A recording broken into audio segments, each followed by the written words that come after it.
Le conseil en bref vous est présenté par la MRC de la Côte de Gaspé.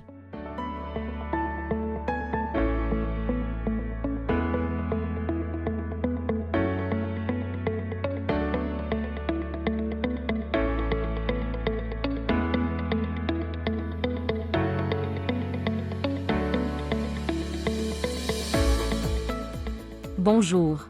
La dernière séance publique du Conseil de la MRC a eu lieu le mercredi 13 mars 2024. Monsieur Daniel Côté, préfet de la MRC de la Côte de Gaspé et maire de Gaspé, répond à nos questions sur les principaux éléments qui étaient à l'ordre du jour.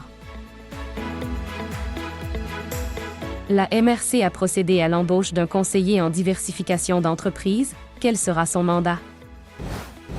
En fait, on souhaitait avoir une personne pour travailler directement avec l'industrie des pêches, un professionnel du secteur, qui a trois principales fonctions. D'abord, d'identifier les opportunités en transformation, en diversification des opérations actuelles là, des entreprises qui font face à cette crise des pêches-là, que ce soit directement dans le secteur des produits halieutiques ou dans des secteurs qui pourraient être connexes.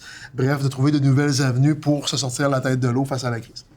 Deuxièmement, regarder du côté technologie, tout ce qu'on pourrait faire au niveau des processus, des méthodes, pour optimiser la chaîne de valeur des produits halieutiques, leur donner davantage de valeur sur les marchés, de façon à dégager une meilleure marge, je dirais, de profitabilité, mais aussi une meilleure marge pour les travailleurs. Finalement, de regarder les marchés. C'est quoi les tendances sur le marché? Vers quoi on pourrait se tourner au niveau de nos entreprises? Quelle réglementation, quelle législation devrait être changée pour faciliter la survie et le développement de nos entreprises? C'est quoi les innovations qu'on devrait faire aussi au niveau de ces entreprises-là? Puis conseiller directement les entreprises sur les meilleures pratiques, les meilleures façons de faire. C'est un mandat de 3 ans qu'on donne et la personne retenue est une personne très connue du milieu des pêches et du milieu économique en Gaspésie.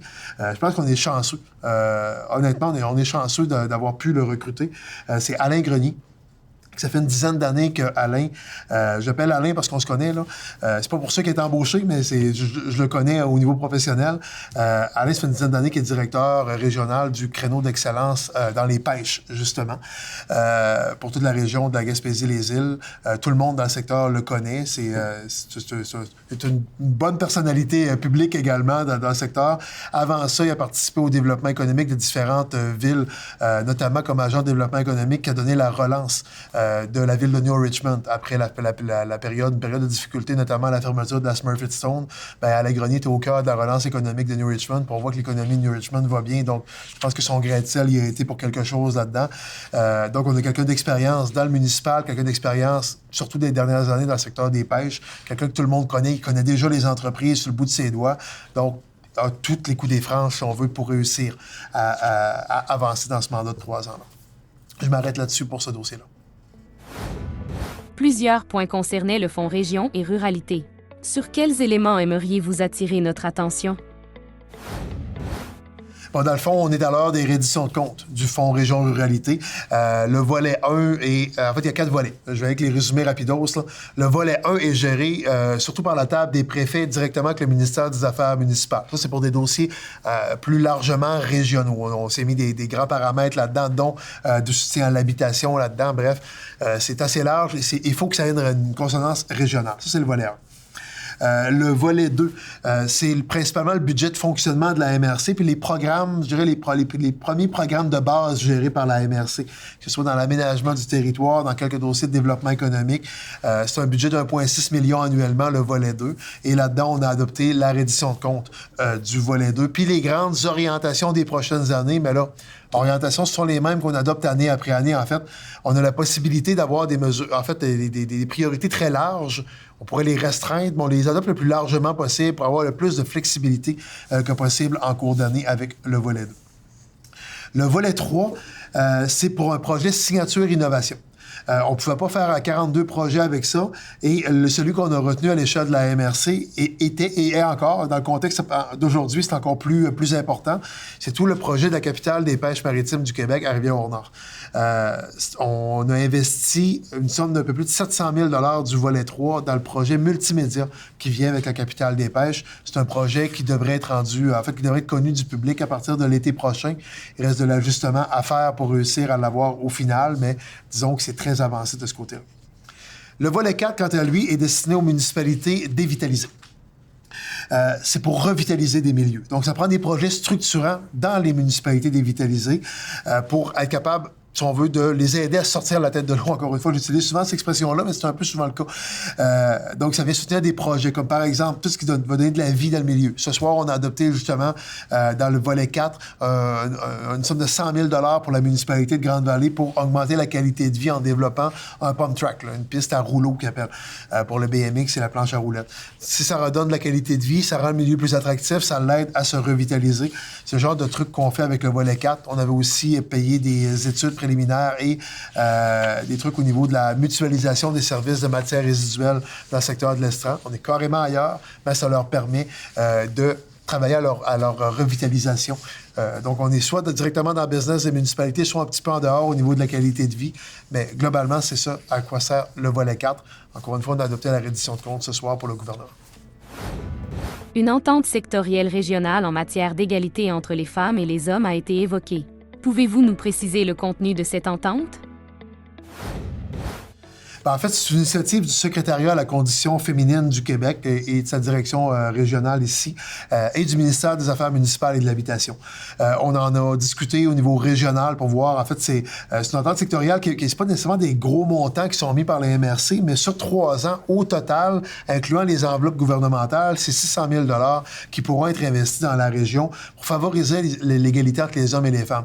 Ça pourra être concrétisé soit dans un volet peut-être événementiel de sensibilisation, de prévention, mais aussi dans de l'infrastructure. Par exemple, s'il y a un parc urbain où c'est démontré que les femmes ont peur d'y aller le soir, par exemple, et qu'on voudrait y ajouter de l'éclairage. Je ne vais pas avoir l'air misogyne en disant ça, c'est un exemple qui nous a été fourni directement par les instances concernées, mais c'est un exemple. Donc, si on voulait ajouter de l'éclairage, ça permettrait que les femmes utilisent davantage ces infrastructures-là en ayant peut-être un peu moins peur. Et si on le fait pour les femmes, on le fait aussi pour les enfants, pour les familles, on le fait pour tout le monde, mais quand même, on va passer ça par ces enveloppes-là, par exemple.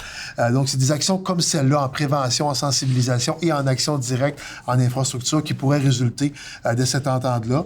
Du côté de la MRC, on met 5 000 $ en tout sur 3 ans dans cette entente-là, mais les autres MRC en mettent aussi. Puis, évidemment, les deux entités gouvernementales en mettent encore plus, ce qui permet de lever 600 000 $ en tout sur 3 ans. La MRC a procédé au renouvellement d'une entente de gestionnaire de formation. En quoi cela consiste-t-il?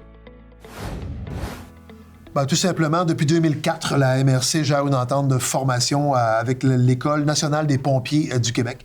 Le but, c'est d'assurer la formation des pompiers. Ça transite par la MRC au lieu que ça transite directement à l'École nationale des pompiers. En même temps, j'en profite tant qu'à parler des pompiers, et j'en suis, là. On manque toujours de personnel dans les services incendie, toutes les municipalités, manquent de personnel au niveau du service incendie. C'est des gens qui sont intéressés à devenir pompiers volontaires, peuvent s'adresser à la direction de leur municipalité. Évidemment, il y a toujours de la place dans tous les services incendie pour ces bénévoles-là qui ont parfois une certaine rémunération, autant pour la formation que pour l'action. Et c'est très valorisant, je peux en témoigner, là, faisant ce métier-là de manière subsidiaire depuis une douzaine d'années.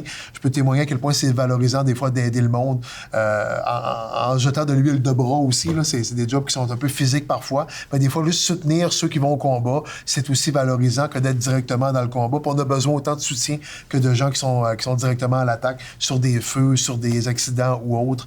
Donc, j'invite les gens à y être. La MRC gère les formations de son côté. En mars, le Conseil a attribué un soutien financier à 3 organisations. Lesquelles? Oui, en fait, je le disais tout à l'heure, Municipalité de Grande-Vallée qui est allée chercher une somme de 100 000 $ à même le Fonds Région Ruralité Volet 4 dans les programmes donc, de lutte à la dévitalisation pour l'aménagement d'un pump track, piste à rouleau, en bon français. C'est un projet de 195 000 $, 195 277 précisément, donc près de 200 000, presque un peu plus de la moitié, dans le fond, qui est payé par le Fonds Région Ruralité Volet 4. Toujours à Grande-Vallée, la municipalité est allée chercher 13 648 $ sur un projet de 27 000 $ pour de l'achat d'équipements pour le café de l'espace Esdras-Mainville. Dans ce cas-ci, c'est vraiment pour une mise aux normes et on prend l'argent dans le fonds de soutien aux municipalités. Et le troisième est l'école de danse de Gaspé qui est allée chercher 10 980 $ sur un projet de 28 700 $ pour l'acquisition d'équipements pour l'amélioration du studio de danse qui se trouve au pavillon des sports du Cégep. Cette somme-là provient du fonds de soutien au projet structurant. Y a-t-il d'autres sujets que vous aimeriez souligner? Peut-être revenir rapidement sur le budget Girard qui a été dévoilé hier. Un budget qui a peu de mesures structurantes pour les régions du Québec. On avait certaines attentes. En fait, on savait que les finances publiques commençaient à se resserrer, mais malgré tout, on avait certaines attentes qui ne totalisent pas des milliards de dollars. À quelques millions tout au plus, on aurait peut-être pu réussir à régler certains enjeux structuraux. Par exemple, en transport régional, la seule mesure qu'on retrouve dans le budget, c'est une bonification du programme qui est déjà en place au niveau du prix des billets d'avion. Le programme des billets à 500 $. Le gouvernement a rajouté 9 millions de dollars dans cette enveloppe-là, mais c'est la seule mesure qu'il y a en transport. C'est intéressant, cette mesure-là, je crache pas dessus, là. De rajouter de l'argent dedans, bien, ça va permettre, je pense, de finaliser l'année financière au complet avec cette somme-là. Par contre, d'avoir des mesures plus structurantes, ça aurait été sûrement apprécié. En logement, il n'y a pas un sou de plus que ce qui avait déjà été annoncé. Le gouvernement navigue avec une somme de 1,8 milliard dans le programme Habitation abordable Québec. C'est c'est de la grosse argent dont la moitié vient d'Ottawa. Mais ce programme-là ne peut pas tout régler les problèmes qu'on a en logement au Québec. Donc, on aurait peut-être souhaité quelques mesures d'adaptation pour les régions. Les régions, les coûts de construction sont beaucoup plus élevés en région. La valeur de l'investissement en région, donc la valeur de l'immobilier en région est plus faible. Donc, les banquiers sont plus frileux d'investir en région, alors que les coûts de construction sont plus élevés. Vous voyez qu'il y a une forme de distorsion versus les grands centres où les coûts de construction sont plus faibles et leur valeur, à la fin, est plus élevée. Donc, cette distorsion-là, c'est le rôle de l'État de combler des distorsions de ce genre-là. Donc, on se serait attendu à avoir certaines mesures dans ce sens-là. En tout cas, du côté régional, on avait déposé des propositions au ministre, mais il n'y a rien de ça qui a été retenu dans le cadre du budget actuel. Dernier élément, les pêches. Ça aurait été le fun, puis plaisant, puis rassurant d'avoir une mesure spécifique pour aider les entreprises à traverser la crise des pêches. Mais malheureusement, le mot pêche ne figure pas au budget. Donc, on présume que les programmes réguliers qui prévalaient jusqu'à maintenant sont encore sur eux qu'on va devoir se rabattre. Donc, pas de mesure spécifique pour traverser une crise majeure. Ça me laisse sur mon appétit. Je terminerai vraiment sur un dernier mot sur le budget. Il y a parce que là, je suis très négatif, là, ou très, je dirais, je trouve le budget timide là, à l'égard du développement régional. Le dernier mot, je dirais, en tourisme et en foresterie, il y a des mesures intéressantes. C'est deux créneaux qui sont bien présents dans la région, évidemment. Il y a quand même quelques centaines de millions de dollars de mis dans ces créneaux-là. Reste à voir quelle sera la part régionale qu'on aura là-dedans. Mais au moins, il y a une orientation de développement économique associée à ces deux secteurs-là. Dans les autres secteurs, on le voit moins, mais dans ces deux-là, on le voit. Ça nous concerne quand même assez directement. Donc, j'ai hâte de voir l'étude des crédits budgétaires pour avoir plus de détails. De façon globale, l'État des finances publiques du Québec, on a vu le résultat, 11 milliards de déficit pour la prochaine année. Déficit record. Le gouvernement va arriver pour mettre le blâme sur certains choix qui ont été faits ou certaines négociations. C'est une part de la problématique. La part majeure de la problématique vient de décisions qui ont été prises l'année dernière. Je me garde toujours une petite gêne pour critiquer tout ça parce que j'essaie de comprendre. En fait, je respecte ces décisions-là. Je ne les partage pas nécessairement, mais l'État québécois s'est privé d'autour d'un peu plus de 4 milliards de dollars en impôts et en revenus l'année dernière. Et ça se répète cette année parce qu'on ne touche pas à la fiscalité cette année. 4 milliards indexés année après année de pertes fiscales pour un gouvernement. C'est certain que ça ne redonne pas aux régions, ça ne redonne pas dans les programmes gouvernementaux, ça ne redonne pas dans la lutte à la pauvreté, à l'exclusion sociale, ça ne redonne pas dans la vigueur économique des régions. Ça redonne, oui, dans le portefeuille de monsieur, madame, tout le monde, un peu. Mais il n'y a personne qui m'a dit qu'il l'avait senti.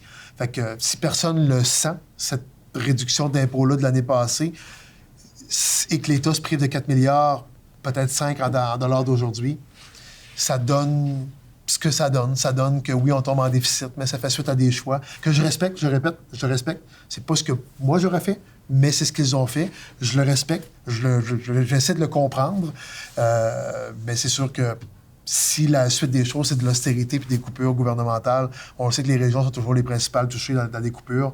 Loin des yeux, loin du cœur, comme on dit. On a vécu la période d'austérité du milieu des années 2010. J'espère qu'on ne retombera pas là-dedans. On n'est pas là-dedans, ce budget-ci, mais quand on voit l'état des finances publiques actuellement et une orientation à ne pas augmenter les revenus de l'État, ça me fait craindre un peu pour l'avenir, je m'en confesse. Fait que là-dessus, bien, je vous rappelle que la prochaine séance de la MRC sera le 2e mercredi d'avril prochain à 17h à la salle ici de l'Hôtel de Ville, la salle de l'Hôtel de Ville de Gaspé. Donc, j'invite toujours les gens à y être présents. On avait du public ce soir, ça fait du bien. Fait que les gens sont toujours les bienvenus. Je vous remercie de votre attention en espérant que cette vulgarisation-là de ce qui se passe à la table de la MRC soit à la hauteur de vos attentes. Merci tout le monde. À la prochaine.